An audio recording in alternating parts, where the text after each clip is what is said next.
ಹರಿಪ್ರಸಾದ್ ನೇತೃತ್ವದಲ್ಲಿ NSUI ಮತ್ತು youth Congress ಕಾರ್ಯಕರ್ತರುಗಳೆಲ್ಲ ಈ ಬೆಂಗಳೂರಿನ ಮಹಾತ್ಮ ಗಾಂಧಿ ರಸ್ತೆಯ ಪ್ರಜಾವಾಣಿ ಡೆಕ್ಕನ್ ಹೆರಾಲ್ಡ್ ಪತ್ರಿಕಾ ಕಚೇರಿ ಎದುರಿಗೆ ದೊಡ್ಡ ಪ್ರತಿಭಟನೆಯನ್ನು ಮಾಡಿದರು.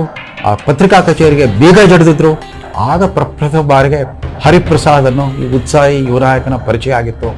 ಲಂಕೇಶ್ ಪತ್ರಿಕೆ ಒಡನಾಡಿಯಾಗಿದ್ದ ನಾನು ಕುತೂಹಲದಿಂದ ಈ ಹರಿಪ್ರಸಾದ್ ಯಾರಿರಬೇಕು, ಎಂಥವ್ರು ಇರಬೇಕು ಅಂತ ಅವ್ರನ್ನ ಸಂದರ್ಶನ ಮಾಡಲಿಕ್ಕೆ ಹೋದೆ. ಆಗೆಲ್ಲ ಹರಿಪ್ರಸಾದ್ ತಮ್ಮನ್ನು ಭೇಟಿಯಾಗಿ ಬಂದ ಪತ್ರಕರ್ತರನ್ನೆಲ್ಲ ಬಸವೇಶ್ವರ ವೃತ್ತದಲ್ಲಿರೋ ಒಂದು ಹೋಟೆಲ್ ಲಾಬಿಯಲ್ಲಿ ಕೂತ್ಕೊಂಡು ಮಾತಾಡ್ತಾ ಇದ್ರು. ಅವ್ರು ಯಾವತ್ತೂ ಕೂಡ ಈ 5 ಸ್ಟಾರ್ ಸಂಸ್ಕೃತಿಯನ್ನು ಅಷ್ಟಾಗಿ ಬಳಸ್ತಾ ಇರಲಿಲ್ಲ. ಯಾವುದೇ ತಮ್ಮ ಆಪ್ತರ ಭೇಟಿಗೆ ಆ ಲಾಬಿನಲ್ಲಿ ಚಾಲುಕ್ಯ ಹೋಟೆಲ್ ಲಾಬಿಯಲ್ಲಿ ಭೇಟಿ ಮಾಡ್ತಾ ಇದ್ರು.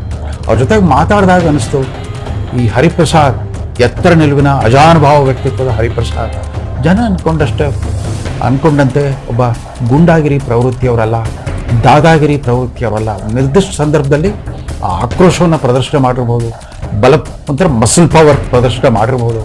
ಯಾವುದೋ ಒಂದು ಕಾಲದಲ್ಲಿ ಪೂರ್ವಾಶ್ರಮದಲ್ಲಿ ಕೆಲವು ಈ ಥರದ ಭೂಗತ ವ್ಯಕ್ತಿಗಳ ಸಂಪರ್ಕಕ್ಕೂ ಬಂದಿರಬಹುದು. ಆದರೆ ರಾಜಕಾರಣಿಯಾಗಿ, ಉದಯೋನ್ಮುಖ ರಾಜಕಾರಣಿಯಾಗಿ ತಮ್ಮದೇ ಆದ ಕೆಲವು ನೈತಿಕ ಕಟ್ಟಳೆಗಳನ್ನು ವಿಧಿಸ್ಕೊಂಡಿದ್ರು ಹರಿಪ್ರಸಾದ್. ಆಗ ಅವರ ಕುರಿತಾಗಿ ನಾನು ಆ ಪತ್ರಿಕೆಯಲ್ಲಿ ಒಂದು ವ್ಯಕ್ತಿ ಚಿತ್ರಣವನ್ನು ಬರೆದಿದ್ದೆ. ಇಂದಿರಾ ಗಾಂಧಿ ಅವರ ನಂತರದ 4 ಪೀಳಿಗೆಯ ಕಾಂಗ್ರೆಸ್ ನೆಹರು ಕುಟುಂಬದವ್ರಿಗೆ ಅವರು ಅತ್ಯಂತ ವಿಶ್ವಾಸಾರ್ಹ ಬೆಂಬಲಿಗರಾಗಿದ್ದರು, ಅನುಯಾಯಿ ಆಗಿದ್ದರು ಹರಿಪ್ರಸಾದ್. ಮೊದಲು ಸಂಜಯ್ ಗಾಂಧಿ ನಂತರ ರಾಜೀವ್ ಗಾಂಧಿ ನಂತರ ಸೋನಿಯಾ ಗಾಂಧಿ ಮತ್ತು ತದನಂತರ ರಾಹುಲ್ ಗಾಂಧಿ.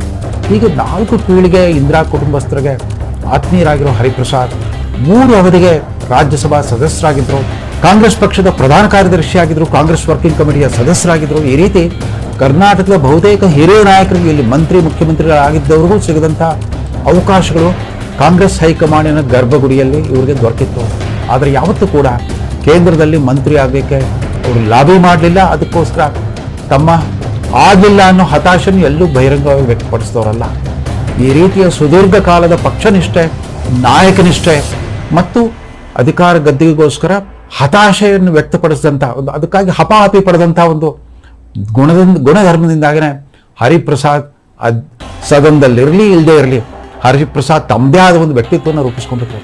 ಅಂದಹಾಗೆ 1991 ನಂತರದ ವಿವಿಧ ಕಾಂಗ್ರೆಸ್ ಮುಖ್ಯಮಂತ್ರಿಗಳು ಯಾರಿದ್ರು ಅವರ ವಿರುದ್ಧ ಅಕಸ್ಮಾತ್ತಾಗಿ ಹರಿಪ್ರಸಾದ್ ಬಂಡಾಯದ ಕಹಳೆ ಊದಿದ್ರು ಅಂತಂದರೆ ಅವರ ಕ್ಷಣಗಣನೆ ಶುರುವಾಗಿದೆ ಅಂತಲೇ ಅರ್ಥ.